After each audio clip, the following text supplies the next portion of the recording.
This is the Morning Sports Desk for Tuesday, October 17th.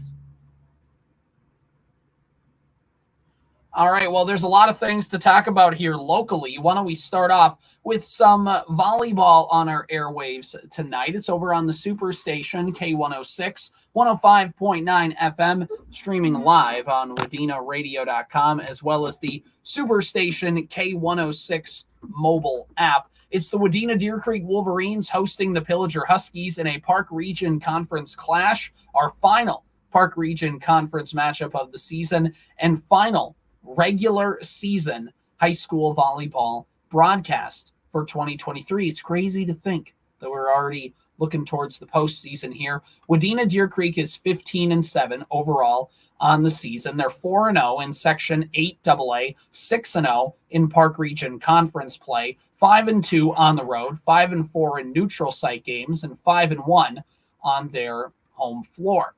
Looking at where they stand in Section 8AA with the playoffs once again closing in. Remember, 8AA is seeded 1 through 16. So at the top is Hawley with a 17-4 overall record and a 130 QRF. East Grand Forks 22-6. Perham 17-10. Wadena Deer Creek slotted right now as the 4 seed with a 15-7 mark, although Perham's 108.7 QRF and Wadena's 107.3 QRF. There's a chance that those two teams are kind of fighting for things there. East Grand Forks, by the way, in second place has a 114.9 QRF value. Those are the 4 teams in Section 8AA that have a QRF over 100. Then you dip down to Roseau, who is 10-11 with an 84.7 QRF. Thief River Falls 14-12, Pelican Rapids 13-7, Park Rapids area 9-13, Dilworth, Glen, and Felton 9-12, Frazee 10-13, Barnesville 7-18, Warroad 8-17, Monaga 5-17, Crookston 2-19 on the season. Looking over at the Pillager Huskies, they are 10-16 on the campaign, 1-4 in Section 6AA play, 0-6 in conference play, 2-6 on the road, 5-6 in a neutral site, 3-4 at home. Looking at Pillager's last couple games, they got a 3-0 victory against Aiken last Tuesday and then lost to Henning 3-0 in Pillager on Thursday. Wadena Deer Creek is their final regular season game of the season. They will not be doing any tournaments this weekend, whereas the Wadena Deer Creek Wolverines, after this matchup tonight against Pillager, will then go to Moorhead for a big tournament there. Teams like Wilmer, Totino Grace, Spring Lake Park, Roseville, Ricori, Osseo, Nevis, Monticello, Duluth East, Moorhead, and Dilworth, Glendon, Felton will all be in that tournament there for the Wolverines in Moorhead. Let's take a look at the Park Region Conference standings, where they sit this morning. Wadena Deer Creek clinching the conference last week. They have a 6-0 record, trying to make it 7-0 tonight. And Verndale and Sabika have 4-2 records. Henning, New York Mills, and Bertha Hewitt are all 3-3 in Park Region Conference play. Monaga 1-5, and Pillager 1-6 overall in the conference. So that's where things stand right now for the Park Region Conference for Wadena Deer Creek and all that stuff. Let's wrap things up by looking in Pillager's Section 6AA. Again, a very, very competitive section. They also seed that 1 through 16. Right now, Pequot Lakes at the top with a QRF of 162.7. 18-4 overall. Albany 23-3 with a 148.9 QRF. Then it's Sauk Center, St. Cloud Cathedral, Foley, Staples Motley with a 16-8-1 overall record and a QRF sitting at exactly 100.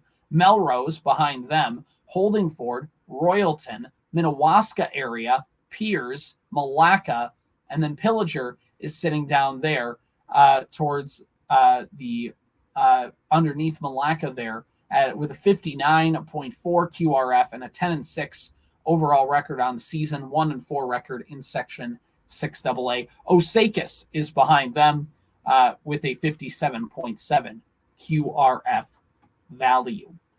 So that's where things stand heading into that Park Region Conference volleyball matchup tonight. Speaking of Park Region Conference play, should mention that the Park Region Conference cross-country meet took place yesterday at Whitetail Run Golf Course in Wadena, and last year held in Blueberry Pines up in Monaga. This year down in Wadena, and we have a new Park Region Conference girls champion. Last year it was Wadena Deer Creek, and they had held that title for the last couple of years or so, and now it is the United North Central Warriors. They will take that right there, as they have a overall team score of 31, and that was first place for the race there.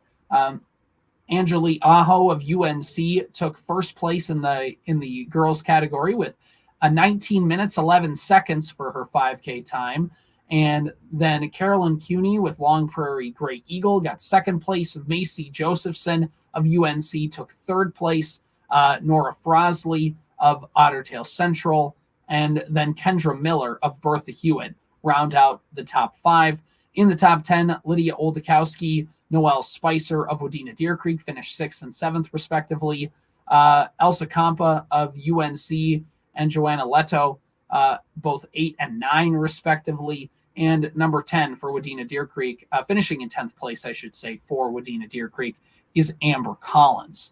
Looking at the boys' side of things, and it is another year where Bertha Hewitt takes home the Park Region Conference title with an overall score of 18, and Ottertail Central finished behind them, then Wadena Deer Creek, Long Prairie Great Eagle, Ashby Brandon Evansville, Pine River Bacchus Pillager, and United North Central. Looking at the top 10 runners in the race, Zane Guderjohn finished overall as your Park Region Conference overall champion in the boys' side, 16 minutes 48 seconds for that 5K. Then Brady Rock behind him of Bertha Hewitt. Peter Newark of Ottertail Central finished third. Then in fourth place, Preston Miller of Bertha Hewitt. Henry Lockwood finished fifth place for Bertha Hewitt, just 0.3 of a millisecond behind, which is a crazy finish for those two. Then Zach Baumgartner of Bertha Hewitt, my brother. I told him to run faster. He did not listen to me, and he finished sixth in that race. Still pretty good, but, always could be better, I guess. Then Kobe Hinsman of Bertha Hewitt finishes in seventh place. Grant Nelson of Wadena Deer Creek, eighth place. Gunnar Bartle of Bertha Hewitt in ninth place.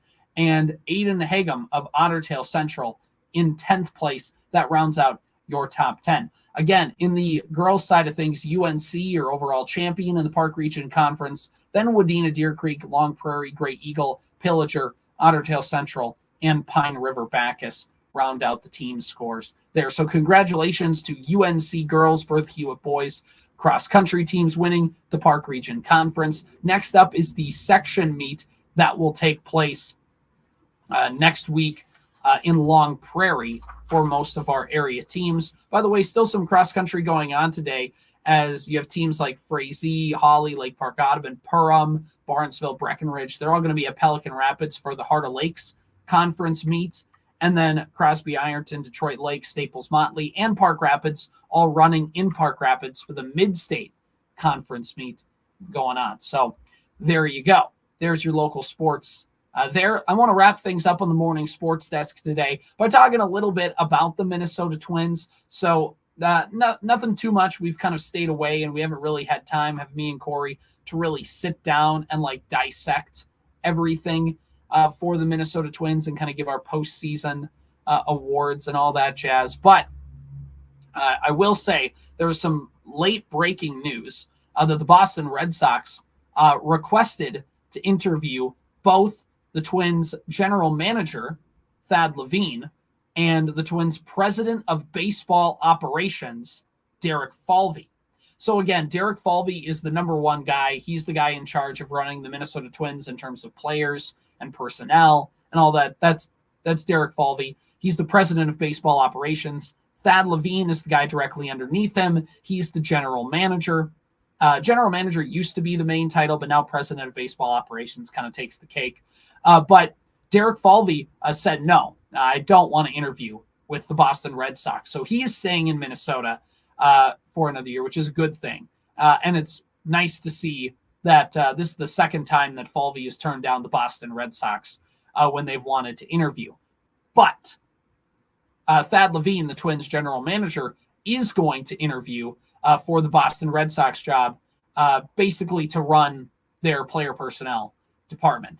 And if the Twins were to lose Thad Levine, it wouldn't be good. Obviously, you don't want to lose members of your staff, but it's not necessarily losing him. I'm sure he's valuable in the organization, but like losing one person doesn't make or break anything. But what would really be the kicker is if Thad Levine left and took a bunch of Twins guys with him to help him in Boston, if that were to happen.